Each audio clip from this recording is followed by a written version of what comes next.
할렐루야, 3월의 넷째 주 주일입니다. 오늘의 주제는 나로 인하여 실족하지 말아라. 나로 인하여 실족하지 말아라입니다.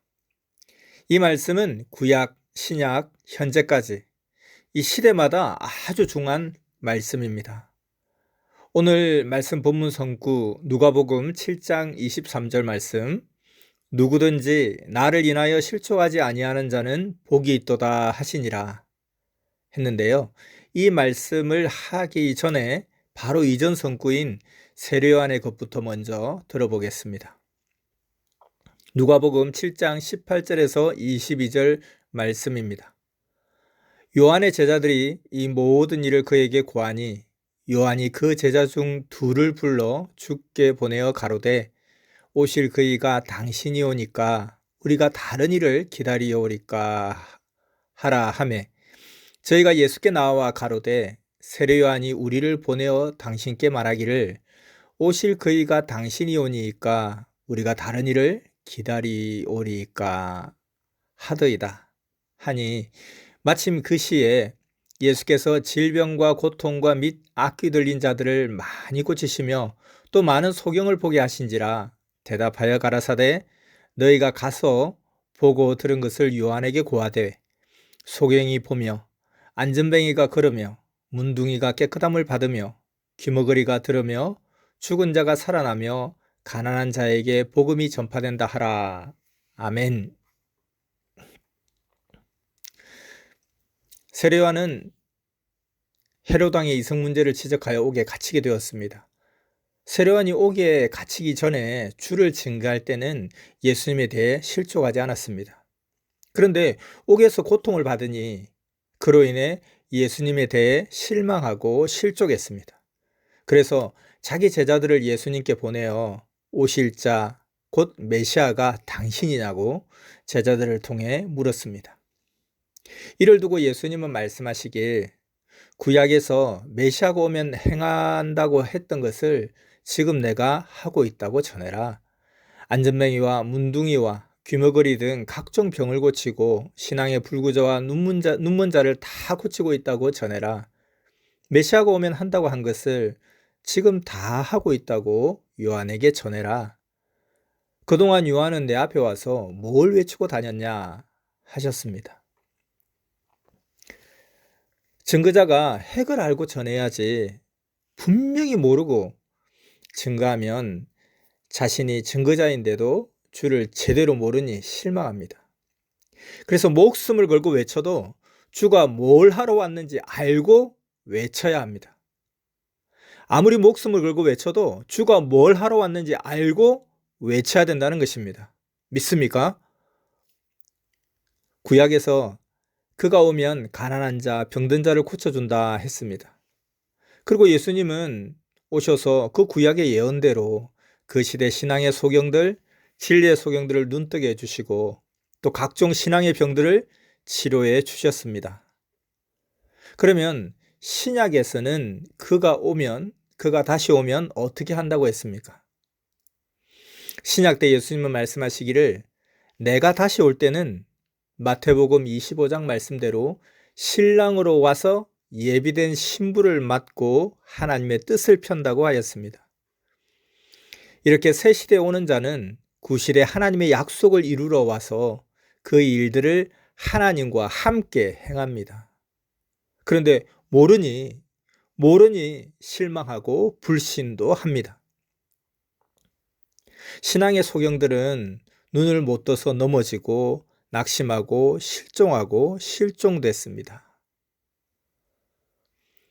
그렇게 말씀으로 치료해 줬는데도 자기 사고의 병을 못 고쳤습니다. 육신의 병도 고쳐줬건만 안타까운 운명이 됐습니다. 하나님이 보낸 자는 스스로 하지 않습니다. 하나님이 그를 통해 행하십니다. 또 어떤 것은 행하고도 본인이 왜 그렇게 했는지 모르다가 이후에 하나님이 깨닫게 해주시기도 합니다. 오직 전능자만 행하실 때 알고 어떤 것은 보낸 자에게도 지난 후에 알려주시고 행한 후 그제야 가르쳐 주시기도 합니다. 왜 그렇게 하시겠습니까? 하나님의 시대의 비밀이라 그렇게 하십니다. 야심작 돌도 보세요. 그 야심작 돌도 처음에는 왜 그 돌을 야심작 돌이라 하는지 모르다가 24년 후에야 그 이유를 알게 되었습니다. 그 계기는 야심작을 깨끗이 정리하니까 하나님이 그제야 독수리 형상이라고 깨우쳐 주셔서 비로소 알게 되었습니다. 아, 하나님의 상징 독수리 형상이 있어서 이래서 야심작 돌이구나 하고 비로소 온전하게 깨닫게 되었습니다. 그와 같이 이 시대도 깨끗이 하니 그가 어떤 자인지 왜 그인지 가르쳐 주어서 선미사 45년 만에 더욱 알게 했습니다. 믿습니까? 자, 여기까지 말씀 잘 이해했습니까? 그럼 다음 말씀해 주겠습니다. 구약 모세 때 이스라엘 백성들이 하나님의 보낸 자 모세를 원망하고 그와 다투고 배신하고 불신하였지 감히 하나님을 불신하지는 않았습니다. 이와 같이 항상 어느 시대든지 하나님이 보낸 구원자를 불신했습니다. 하나님을 불신하지 않았습니다. 믿는 자들은. 그를 보내신 자 하나님은 이미 믿고 왔기에 불신하지 않고 그 하나님께서 보낸 자를 불신합니다. 그러면 하나님을 불신한 것은 아니고 보낸 자를 불신했으니까 하나님을 불신한 것은 아닐까요? 하나님은 하나님이 보낸 자, 그를 대하는 대로 그것을 표준으로 두고 심판하십니다. 믿습니까? 예수님도 그렇습니다. 예수님이 보낸 자를 대하는 대로 그렇게 대하십니다. 하나님은 하나님이 보낸 자를 쓰고 뜻을 펴셨습니다. 고로 보낸 자를 불신하고 그와 싸우는 것은 하나님을 그리 대한 것으로 판단하고 그들을 심판하신 것입니다. 보낸 자를 불신하는 것은 그를 보낸 자를 불신하는 것으로 보고 심판하셨습니다. 신약 예수님 때도 구시대 종교율법주의자들이 감히 하나님을 불신하지는 못했습니다. 그래서 감히 하나님을 불신하지는 않고 하나님이 보낸 자 예수님을 불신했습니다. 그러므로 그들이 하나님을 잘 믿었어도 하나님은 모두 심판하셨습니다. 왜 그랬겠습니까? 하나님이 보낸 자를 불신함은 곧 하나님을 불신함이었기 때문입니다. 이 시대도 그러합니다. 보냄 받은 자 불신은 그를 보낸 자 불신입니다. 믿습니까? 보냄 받은 자 불신은 그를 보낸 자 불신입니다. 이 시대는 예수님을 이미 믿고 왔기에 예수님 불신 안 합니다. 이 시대는.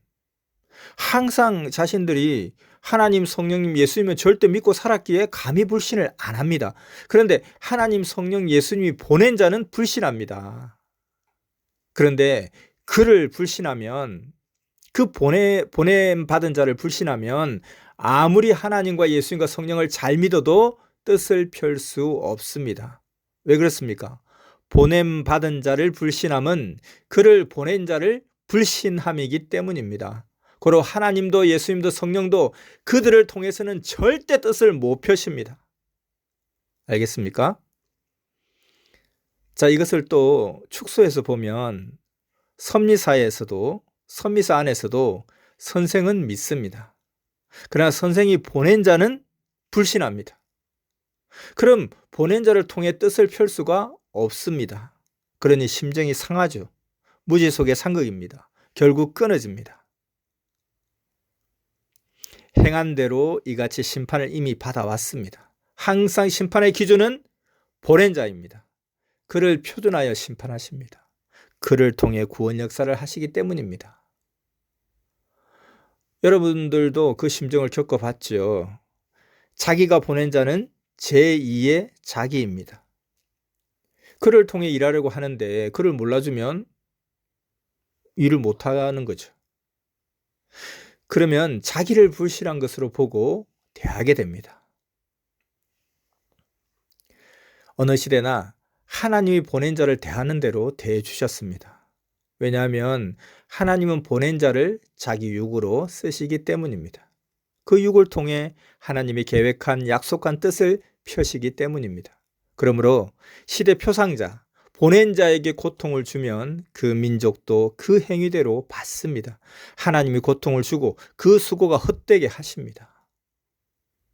신약들을 보세요. 예수님을 대한 대로 그 행한 대로 지금까지 수천 년을 갚아주고 계십니다. 전능자는 말없이 선포하시고 그 대가를 핏값을 계속 받게 하십니다. 마태복음 25장 35절에 예수님이 유대 종교인들에게 아벨 이후 사가랴의 핏값까지 너희가 감당해라 했습니다. 어느 때까지냐고 하니 하나님은 보낸 자를 시인하고 돌아와서 용서받고 그를 증거하면서 의를 행할 때까지다. 보낸 자를 시인하고 돌아와서 용서받고 그를 증거하면서 의를 행할 때까지다 라고 하셨습니다. 하나님 성령님 성자는 전지전능하사 환난이 일어나서 절대 불가능한 가운데서도 그 사랑하는 자에게 기회를 주셨습니다. 또 어떤 것은 앞날을 이미 아시고 그 전에 기회를 주셨습니다. 환난이 일어나기 4년 전, 3년 전에 기회를 주셨고 어떤 것은 환난 5년 전에 주셨습니다. 그때 행하게 하셨습니다. 그때 기회 주실 때 한 자는 보람을 느끼고 삽니다. 지나고 보면 그때가 소원했던 것의 기회였음을 깨닫게 되고 감사하고 기뻐하게 됩니다. 그러므로 지난 날을 잊으면 안 됩니다. 절대 잊으면 안 됩니다. 주실 때는 은밀하게 행하시니 받는 자도 잘 모릅니다. 환난이 일어나서 당할 때는 못 주니 환난 전에 이미 아시고 주셨음을 그 후에 스스로 깨닫게 하십니다. 하나님은 전지전능한 것이 수만 가지인데 그 중에 하나가 방금 말한 대로 사랑하는 자들에게 환난 전에 기회를 줘서 행하게 은혜를 베푸셨다는 것입니다. 행한 자는 환난 날에도 그로 인해 힘을 받고 기뻐하며 살게 됩니다. 아멘. 모두 생각해 보기 바랍니다. 과거 그때가 기회였습니다. 하나님은 1.1회까지 하실 것을 다 하시고 역사를 펴가십니다. 깨달았습니까? 깨닫는 자는 깨닫고 감격하며 이를 행하신 전능자 하나님, 성령님, 성자께 그리고 예수님께 감사해야 합니다. 깨닫고 보면 그때가 기회였습니다. 월명동의 돌과 소나무들 숨겨둔 희귀종도 눈보라치는 때라도 때가 되니 성령의 감동을 주어서 그 장소에 가게 하여 보게 하셨습니다. 기회의 때에 깨닫게 하고 알게 해주신 것입니다. 표상자를 통해 가르쳐 주셨습니다. 하나님이 주신 복을 행하게 하셨습니다.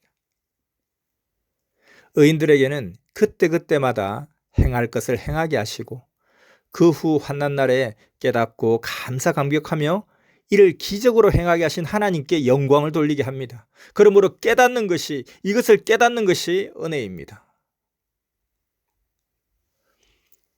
새벽 아침 전에 선생님께 뿌리솔 나무를 보이고 깨닫게 하셨습니다. 하나님이 150년, 200년 동안 만드신 것입니다. 둥치 둘레가 110cm, 뿌리 둘레가 120cm 되는 거목입니다. 사람도 이와 같이 기회의 때에 숨긴 자를 깨닫게 하십니다. 이같이 하나님은 은밀히 행하십니다. 이런 솔 같은 희귀종 인생들도 그러합니다. 이 나무, 뿌리솔나무 모두가 악평한 나무였습니다. 이 나무로 인해서 모두 서로 욕도 하면서 왜 안 덮냐, 얼어 죽는다, 넘어간다, 베어버려라 이렇게 막 각양각색으로 악평을 했습니다. 무지한 자들이 그리 말했습니다. 그들의 말대로 흙으로 덮었으면 하나님의 목적을 파기하는 것이 됩니다. 오직 하나님만 근본을 아시고 보낸 자를 통해 밝히시니 우리도 오직 기도만 해야 됩니다. 자, 이 뿌리솔 나무 위치는 하나님의 궁전 청교와 집 뒤이고 형상은 개구리 자세입니다. 이렇게 하나님이 주를 통해 행하신 것을 뺏기지 않으면 사랑이 영원히 갑니다. 그런데 꾀임을 받을 때 뺏긴다는 겁니다. 그러므로 절대 완벽히 꾀임에 넘어가지 말아야 됩니다. 사탄은 꾀임이 능력입니다. 사람 통해 꾀고 직접 꾀기도 합니다. 사기꾼도 손해가게 하는 자라 꾀입니다. 근데 이 꾀임에 넘어가 뺏기면 뺏긴 날부터 상실한 것입니다. 그러므로 생명의 시대 말씀도 사랑도 믿음도 뺏기지 말아야 됩니다. 말씀의 검으로 싸워서 이겨야 합니다. 무엇을 뺏기지 말라고요? 생명의 시대 말씀, 사랑, 믿음 뺏기지 말아야 됩니다. 말씀의 검으로 싸워서 이겨서 뺏기지 말아야 됩니다. 저마다 하나님의 적, 천적인 사탄을 멸해야 천국이 됩니다. 천국은 사탄을 다 멸하고 가는 곳입니다. 사탄, 또 인사탄과 모두 싸워 이겨야 천국의 삶을 살게 된다는 것입니다. 그러면 어떻게 해야 사탄과 싸워 이길 수 있을까요? 사탄을 멸할 수 있을까요? 시대 말씀과 주를 절대 믿는 것. 시대 말씀과 주를 절대 믿는 것이 사탄을 멸하는 것입니다. 요한일서 3장 8절을 보면 예수님이 오신 것은 사탄을 멸하려 함이라 했습니다. 그러므로 우리 각자가 꾀임에 빠지지 말고 사탄을 멸하고 이기고 또 넘어진 형제들, 시험에 든 자들을 잡아주고 기도해 줘야 됩니다. 믿습니까? 자기 육성은 성령의 검, 말씀의 검으로 스스로 자르고 기도함으로써 영성을 강하게 가져야 합니다. 정신과 생각을 온전히 하고 주와 일체되어야 선악을 구분하고 하나님의 이 시대 역사편에 서서 온전하게 합니다. 그런데 세례 요한을 보면 주를 증거하고도 이후에 헤롯 왕의 이성 문제를 지적하는 무지한 죄를 범했습니다. 예수님이나 계속 증거해야 했습니다. 그는. 근데 그렇게 헤롯 왕의 이성 문제를 지적하는 무지한 죄를 범함으로 그 실수로 옥에 갇혀서 고통을 받으니 예수님에 대해서도 실족했습니다. 실수하고 실족하고 실망했습니다. 이와 같이 사람들은 잘 증거하고 믿고 좋아하며 쫓다가도 환난 때 고통을 받게 되거나 일이 잘 안 되거나 자기 주관대로 안 되면 자기 쫓던 자에게 실망하고 불신하고 악평도 합니다. 어느 때는 세례요한 같이 실망도 하고 실족도 합니다. 그래서 예수님은 자기를 믿는 자들과 모든 사람들에게 실망을 안 시키려고 아픈 자, 약한 자, 모르는 자, 섭섭함을 타는 자 등 모두를 마음과 뜻과 목숨을 다해 대해주셨습니다. 섬겨주고 위해주고 메시아 만왕의 왕이 전심을 다했습니다. 그럼에도 불구하고 예수님께 실망한 것은 그건 자기 책임입니다. 하나님이 보낸 자는 하나님의 뜻을 이루어야 하기에 고통받는 자들뿐 아니라 모두에게 해줄 만큼 다 해줍니다. 위해주고 섬겨주고 마음과 뜻과 목숨을 다해 해줬습니다. 그래도 저마다 목숨 걸고 행치 않으니 자기 주관대로 안 된다고 실망하고 실족한 것입니다. 기대에 어긋난다고 실망한 것입니다. 구약에서도 신약에서도 그리고 현재까지 하나님이 보낸 자에 대해 실족한 자들은 스스로 실망하고 운명이 기울어 패한 세계로 갔습니다. 그러나 실족하지 않고 절대 믿음에 섰던 자들은 어땠습니까? 하나님의 뜻을 이루고 승리하였습니다. 구약의 노아를 보세요. 하나님에 대해 실족지 않으니 하나님께 은혜를 입었습니다. 노아는 의인이요 당대의 완전한 자로서 하나님과 동행하였습니다. 그로 인해 양심 심판, 홍수 심판 때 자기와 식구들을 구했습니다. 그러므로 따라가는 자는 절대 실망하지 말아야 합니다. 노아라고 해서 왜 실망스럽지 않았겠습니까? 그 불순종한 자들을 심판하는 가운데, 그 기간 가운데 그 8 식구가 배 안에서 얼마나 고생했겠습니까? 노아는 완전한 자인데 사실 그도 죽지만 안 했을 뿐이지 정말 죽을 고생을 했습니다. 그러면서 생각하기를, 아이고 정말 세상 사람들 다 죽어서 앞으로 전도하러 안 다녀도 되겠다. 아이고 다 죽어서 악평자 비난 없을 것 같고 싸울 자가 없어서 좋겠다. 그렇게까지 생각했을 것입니다. 너무 힘들었지만 그렇게 좋은 것도 있다 생각하며 견뎠습니다. 자, 여기서 퀴즈 하나 내겠습니다. 자, 노아가 두 가지 상황으로 사실로 기뻐했다고 했죠. 다 죽어서 전도하러 안 다녀도 되겠다. 또 하나는 다 죽어서 악평자 비난 안 받고 싸울 자가 없어서 좋겠다 하며 기뻐했다고 했는데요. 그리고 또 한 가지 더 기뻐하는 것이 있었다고 합니다. 그것이 무엇인지 맞춰보시기 바랍니다. 잠시 생각하고 답해 보세요. 자, 답은 이것입니다. 다 죽었으니 이제 아라랏산 밑에 땅은 다 내 것이다. 내가 살기만 하면 정말 부유하게 편히 살 것이다 하며 기뻐했다는 것입니다. 여러분 어떻습니까? 맞췄습니까?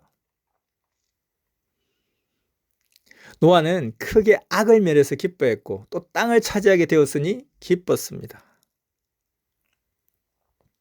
또 구약의 선지자 엘리야는 각종 고통과 억울함을 당하는 중에도 하나님에 대해 실족하지 않고 행하니 우상 숭배자들과의 대결에서 모두 다 이겼습니다. 모세 때 애굽에서 나온 자들, 그들은 어땠습니까? 모세를 보고 실망하고 실족했습니다.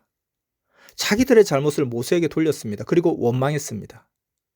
그로 하나님의 약속을 못 이루고 오히려 심판받았습니다. 모세를 통해 1차로는 애굽 종의 몸에서 벗어나는 구원을 받고 2차로는 가나안 복지로 들어가는 구원을 받았어야 했는데 그것을 못 이뤘습니다. 모세가 어찌 다 해줍니까? 인생, 자기 삶은 자기 책임입니다. 지난주에도 말씀하셨잖아요. 사명자는 하나님의 말씀만 전해주면 됩니다. 믿습니까? 요셉은 고통받고 억울함을 받았지만 하나님에 대해 실족하지 않고 절대 믿고 옥에서 긴 세월을 보냈습니다.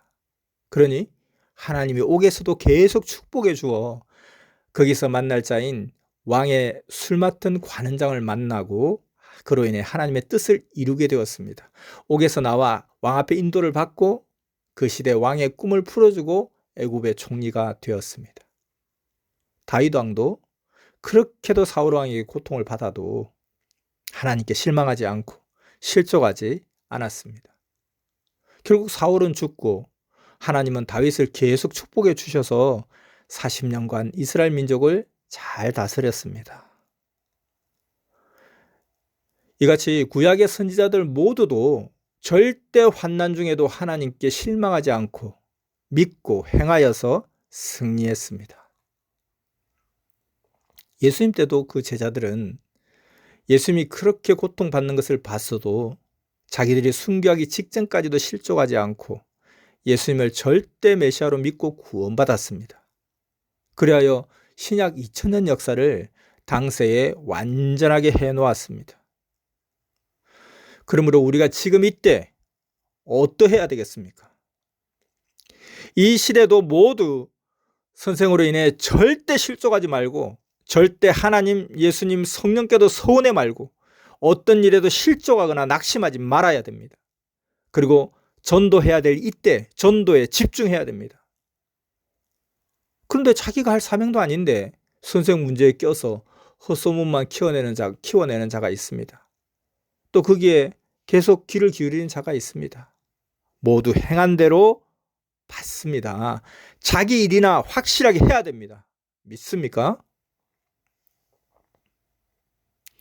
하나님은 때에 맞춰 다 해주십니다. 하나님 자신의 뜻을 펴는데 안 하시겠습니까? 그러므로 실족하지 말아야 계속 새 역사를 축복해 주십니다. 아멘. 자, 지금까지 한 말씀 잘 알겠습니까? 자, 그러면 이제 잠언으로 말씀해 주겠습니다. 먼저는 한 시대 한 인물을 세워 그를 통해 역사하신다는 내용의 잠언들이 이어집니다. 잠언 전하겠습니다. 하나님의 역사를 보면 한 시대에 그 시대의 총책 사명자 한 사람을 보내신다. 아멘. 구약 시대를 보면 아담 때 아담 한 사람, 노아 때 노아 한 사람, 아브라함 때 아브라함 한 사람, 요셉 때 요셉 한 사람, 모세 때 모세 한 사람, 다윗 때 다윗 한 사람, 선지자 시대 때도 시대마다 선지자 한 사람씩 보내시며 뜻을 펴셨다. 아멘. 신약 시대에도 총책 구원자 한 명을 보냈으며 그 주관권 안에서 교황들이 각 시대마다 나타났고, 루터 시대에는 루터가 왔고 그 후에 또 한 사람 칼뱅이 칼뱅 시대에 나타났다. 아멘. 성약 시대에도 총책 한 명을 보내사 하나님이 구원 역사를 펴시고 그 주관권 안에서 1000년 동안 시대마다 지도자들을 보내사 역사를 펴신다. 아멘. 이와 같이 한 시대에 한 사람의 육신을 보내신다. 구약시대 모세, 신약시대 예수님, 성약시대 한 사람의 구원자이다. 한 시대에 하나씩 하나님이 보내사 그를 통해 그 뜻을 펴신다. 확실히 그를 모르면 구원이 이루어지지 않는다. 아멘. 자기는 눈도 아닌데 눈 사명하려고 하고, 귀도 아닌데 귀 사명하려 한다. 지금은 자기를 만들 때다. 선생이 내 일을 맡기지 않았는데 전도나 하지 왜 머리 되어 하려느냐. 자기 일이나 해야 한다. 아멘. 구원자가 확실히 누군지 모르고 따라가면 구원받지 못한다. 구원자가 아니면 구원을 못한다. 아멘. 가령 문제도 하나라면 답도 하나다. 그런데 그 문제에 그 답을 못 쓰면 낙방이다. 시대가 문제라면 온 자는 답이다. 하나님이 보내서 오는 자가 아니면 답을 모른다. 아멘. 한 시대의 구원자 한 사람이다. 시대도 하나, 머리도 하나다. 아멘. 세상의 일에서는 구출자가 많다. 어떤 것에는 머리들이 많다. 아멘. 구원자를 못 따라가면 그 시대 구원은 못 받는다. 아멘. 신약 때 예수님 외에는 구원자가 없었다. 예수님을 못 따라간 자는 구원을 못 받았다. 구약과 그 시대를 구원하기 위해서 예수님이 왔다. 구약인들 중에서 못 따라온 자들은 신약에 해당되는 구원을 한 명도 못 받았다. 아멘. 자, 여러분 모두 집중해서 잘 듣고 있죠? 자, 다음부터는 구원자를 깨닫는 만큼 구원을 받는다 하는 잠언들이 계속해서 이어집니다. 계속해서 13번 잠언입니다. 베드로가 처음에는 예수님을 보고 막연히 선지자인가 했다. 사람들이 말하는 엘리야 같은 선지자인가 혹은 예레미야 같은 선지자인가 했다. 그러나 예수님이 물었을 때 하나님이 가르쳐 주시어 메시아 구세주, 구약에서 예언한 오리라 한 주이신 줄 알았다. 그때부터 말씀 듣고 행하여 온전한 신약권 구원이 이루어졌다. 아멘. 천국에 가서 보니 베드로와 제자들은 구원받고 예수님을 따라다녔다. 주를 모르고 믿으면 절대 구원받지 못한다. 선지자로 믿으면 선지자급의 구원, 메시아로 알고 믿으면 메시아 주관권의 구원이다. 아멘. 온전히 알지 못하면 온전한 구원은 받지 못한다. 아멘. 회교인들은 예수님을 선지자로 안다. 믿고 따르지도 않는다. 그들이 믿는 자는 아브라함이 종을 통해 낳은 자의 후손 마호멧 때이다. 그를 최고의 선지자로 믿고 섬긴다. 자신이 믿는 자가 선지자이니 그대로 예수님도 선지자로만 인정한다. 예수님은 하나님이 보내신 메시아다. 아멘. 항상 구시대보다 새시대는 한 단계 더 높여 구원 역사를 펴고 대해 주신다. 구약은 종급, 신약은 자녀급, 성약은 사랑의 대상 신부급으로 대하고 뜻을 펴시며 하나님의 창조 목적을 이루신다. 아멘.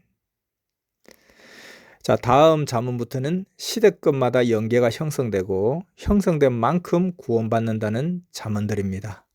다음 잠언입니다. 시대는 문제, 시대에 보낸 자는 답이다. 그가 와야 그 시대 문제를 풀어주시고 뜻을 펴서 구원하신다. 시대에 따라 영이 형성되어 거기에 해당되는 천국의 세계로 간다. 아멘. 구시대의 문제는 새시대에 풀어 이룬다. 구시대는 새시대를 맞아야 답을 안다. 구시대 신약에서 예수님이 한다고 예언한 성구들을 읽어봐라. 새시대, 이 시대에 다 행했다. 아멘. 세상의 존재물들도 그 생긴 대로 형성된 대로 구분하여 대한다. 작은 것은 작게 취급, 큰 것은 크게 취급을 하고 그 위치도 다르다. 집을 지어도 기둥은 크니 큰 위치에 쓰고 작은 것은 작은 위치에 쓴다. 아멘. 영들도 형성된 대로 그 위치로 간다. 구약시대 종급으로 형성된 영들은 그 위치로 가고 신약시대 자녀급으로 형성된 영들은 자녀급 천국으로 가고 성약시대 신부급으로 사랑의 대상으로 형성된 영들은 그 위치인 황금 천국으로 간다. 그 영광이 형성된 대로 다르다. 아멘.